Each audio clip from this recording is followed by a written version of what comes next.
Film ini diawali dengan diperlihatkannya situasi sengit latihan tanding yang dilakukan oleh tim pelatnas tenis putri yang sedang menjalani seleksi.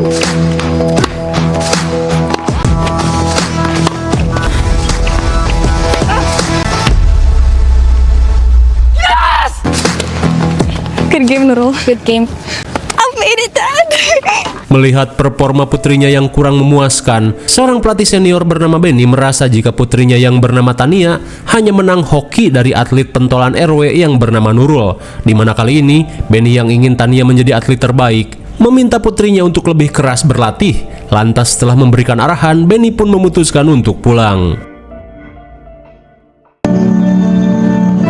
Di malam harinya, Tania dan kedua rekannya yang bernama Leona dan Silmi terlihat berusaha menghibur Nurul yang galau setelah ditinggal tunangan oleh mantannya. Tapi di saat itu pula, Nurul yang tak ingin membuat teman-temannya khawatir berusaha meyakinkan mereka jika dirinya baik-baik saja. Hingga sesaat kemudian, Nurul yang akhir-akhir ini sering mengalami erep-erep alias ketindihan berusaha menanyakan hal tersebut pada rekan-rekannya. Mendengar hal itu, Silmi yang sering mendengarkan podcast horor merasa jika saat ini Nurul telah diganggu oleh sosok jin bernama Bueno, di mana menurut kepercayaan warga Aceh, ketindihan merupakan gangguan dari jin Bueno yang sedang mengawini wanita tersebut, di mana jin Bueno akan mengganggu wanita yang kurang iman atau wanita yang selalu mengenakan baju seksoi saat tidur. Mendengar kisah itu, Tania yang tak percaya meminta Silmi untuk jangan ngadi-ngadi. Akan tetapi, Silmi menantang Tania untuk memanggil sosok jin itu jika memang berani, terlebih dirinya tahu cara untuk memanggilnya. Mendengar hal itu, Tania yang penasaran meminta Silmi untuk memberitahu cara memanggil sosok tersebut. Saat kemudian, sambil menatap ke arah cermin bagaikan memanggil sosok Bloody Mary, Silmi meminta Tania membaca mantra untuk memanggil sosok jin Bueno. Namun sesaat sebelum ritual dimulai, Leona yang merasa konyol bergegas keluar untuk mencari angin. Buno, datanglah ke mimpiku malam ini.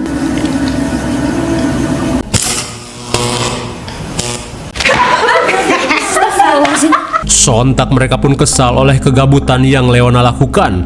Lantas karena jin Bueno tidak kunjung datang, Leona meminta teman-temannya untuk tidur.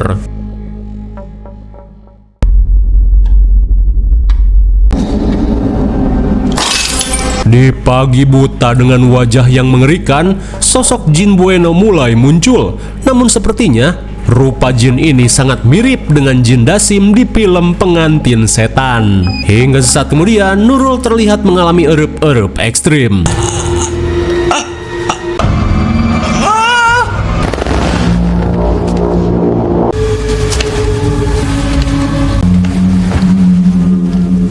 Melihat Nurul ngelindur sambil berjalan, Tania yang khawatir bergegas membangunkan bestinya ini.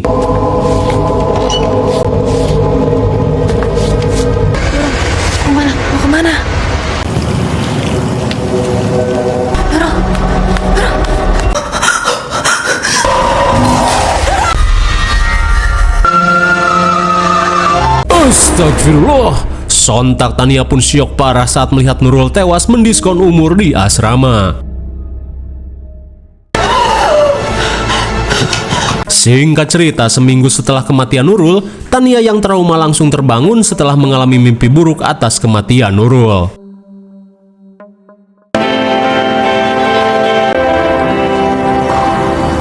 Di siang harinya, saat Tania bersiap latihan, pacar toksik Tania yang bernama Coki merasa kesal saat melihat bebeknya mengenakan baju seksoi saat latihan. Lantas meski sering mendapat perlakuan kasar dari Coki, Tania yang bucin parah berusaha menuruti permintaan Coki. Hingga sesaat kemudian, si ayah yang datang meminta Tania untuk memulai latihan.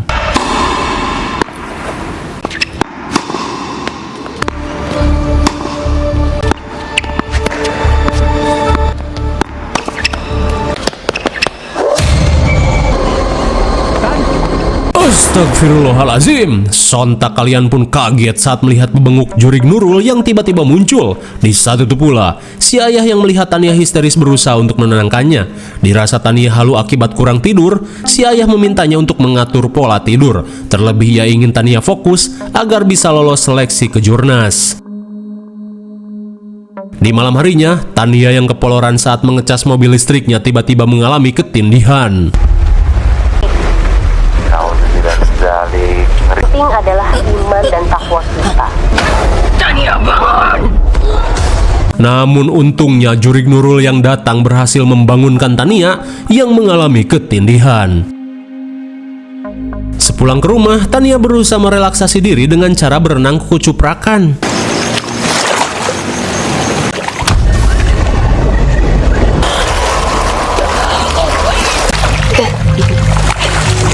Di tengah keanehan yang terjadi, Tania yang ketakutan berniat untuk menyudahi sesi renangnya.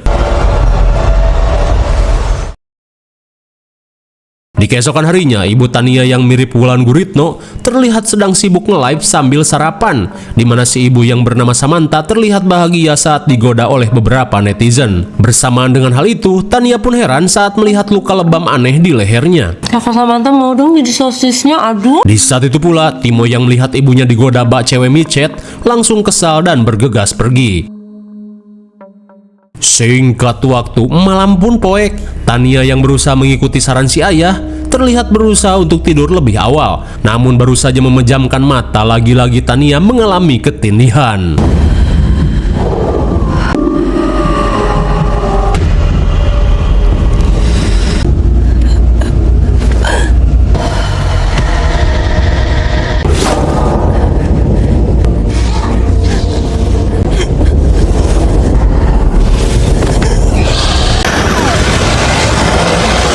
Astagfirullah, apa bedanya dengan film Pengantin Setan kemarin?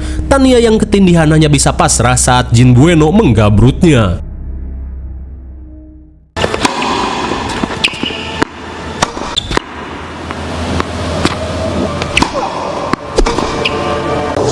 Lo kalau main yang bener bisa nggak lo?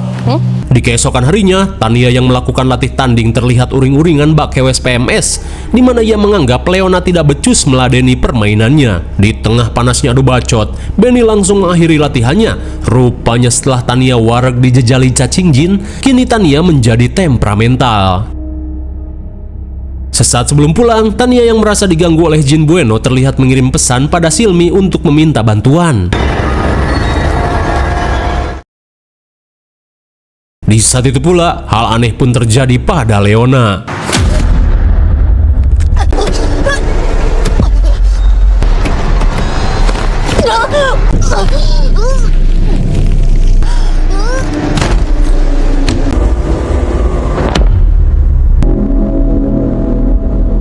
Entah apa yang sebenarnya terjadi, Leona yang sempat berseteru dengan Tania tiba-tiba tewas secara mendadak.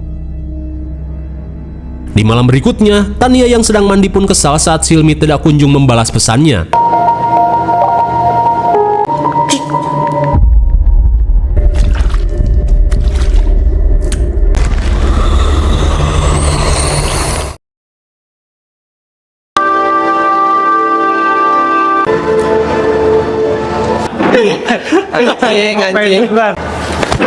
Mana lu?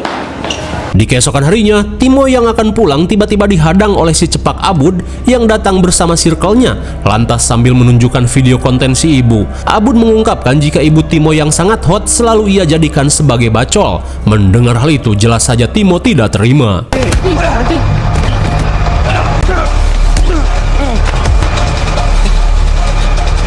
Mamam, Abud yang sok keras pun bonyok dihajar bak maling ayam.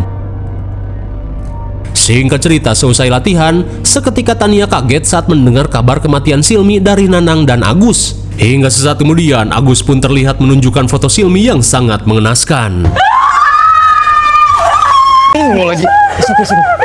Namun entah lupa gak dikasih tahu sutradara atau apa, Agus justru menunjukkan cetan WA pada Tania yang seharusnya menunjukkan foto. Ripuh. Sementara di rumah, Samantha terlihat membacoti Timo yang telah menghajar Abud sampai babak belur. Terlebih orang tua Abud telah melaporkan Timo pada pihak kepolisian. Namun di saat itu pula, Timo mengungkapkan jika dirinya siap mempertanggungjawabkan tindakannya. Hingga saat si ayah datang, Timo langsung mengungkapkan kekesalannya, di mana ia merasa tidak terima jika foto dan video si ibu dijadikan bacol oleh teman-temannya.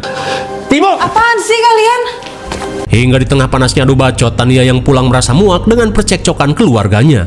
Mati aja lo. Mati aja lo semua.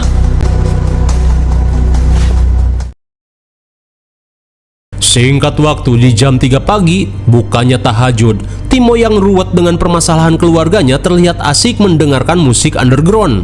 Namun sesaat kemudian, seketika Timo pun panik saat merasakan penyakit bengeknya tiba-tiba kambuh.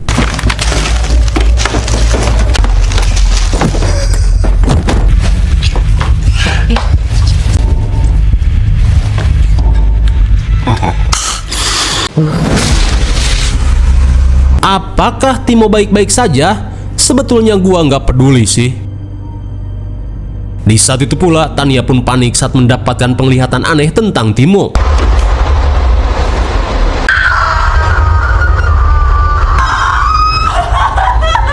Innalillahi, sontak Tania pun syok parah saat melihat Timo tewas dihabisi Jin Bueno. Di malam harinya, seusai latihan, Ustazah Rista yang merasakan aura aneh terlihat berusaha mengajak Tania mengobrol. Namun di saat itu pula, Tania yang syok malah pergi begitu saja.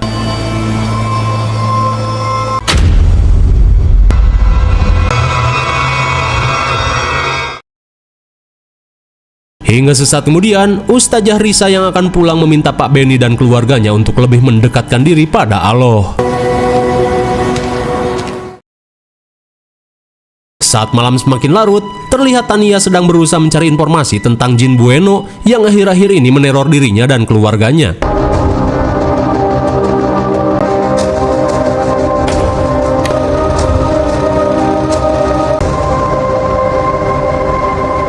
Namun sungguh adegan yang bikin males, Tania malah kepoloran saat sedang melakukan pencarian di Mbah Bugel. Di keesokan harinya, Samantha yang kepoloran saat akan menjalani perawatan kulit tiba-tiba mengalami ketindihan. Kenapa dok? Ini kenapa jelek sekali dok?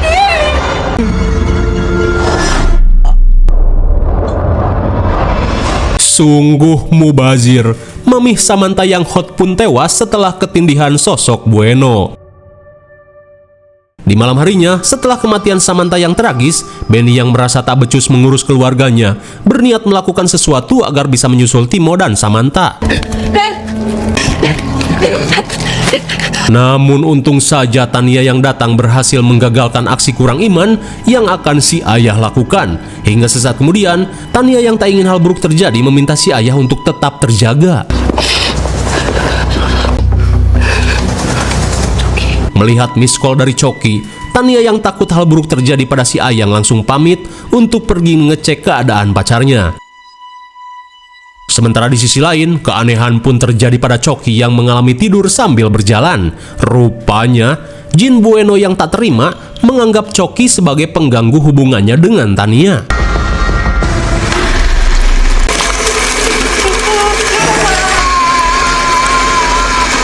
Betapa syoknya Coki Simokondo saat melihat tangannya somplak terkena sabetan blender tukang pop ice. Bersamaan dengan hal itu, meski telah diperingatkan Tania, si ayah yang kepoloran juga mengalami fenomena ketindihan, di mana dalam mimpinya Benny terlihat diajak oleh Samantha dan Timo untuk ikut ke alamnya.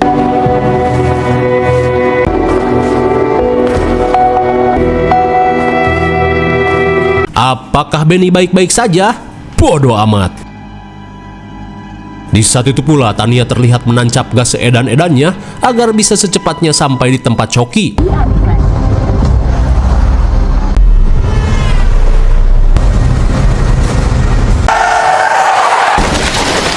Sungguh suwe karena kepanikannya Tania yang abret-abretan malah mengalami kecelakaan.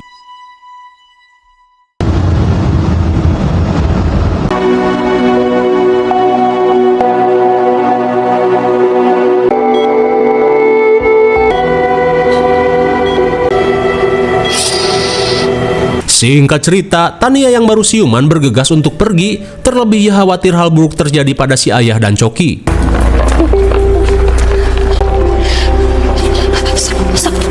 Sontak Tania pun syok parah saat melihat Coki koma dengan tangan yang hancur.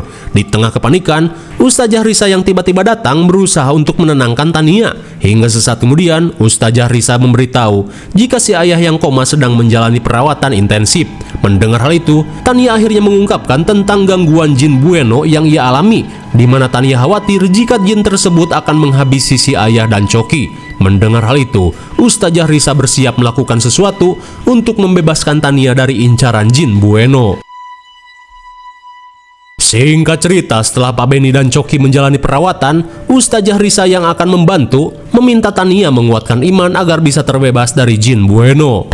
Qul a'udzu birabbin nas minal jinnati wan nas. Setelah memasuki gelapnya alam mimpi, Tania bergegas mencari Jin Bueno untuk mengakhiri teror yang terjadi. Coki! Dad! Sontak Tania pun panik saat melihat si ayah dan Coki yang terjebak dalam kepompong Jin Bueno.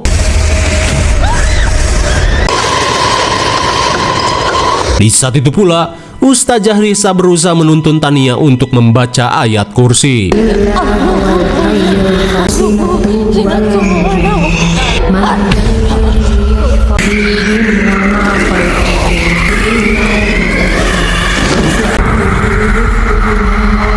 Tania, alhamdulillah. Ya Allah. Alhamdulillah, ya Allah. Akhirnya, berkat bantuan Ustazah Risa, Tania pun berhasil terlepas dari jerat Jin Bueno. Udah gitu aja, lalu film pun sudah berakhir. Bagaimana? Biasa aja kan? Di film ini, kita bisa mempelajari sebuah trik marketing yang cukup cuan untuk ditonton di Konoha. Dimulai dari konsep, sebenarnya film ini meniru film barat yang berjudul Dead Awake tahun 2016. Hingga dari posternya saja hampir sangat mirip.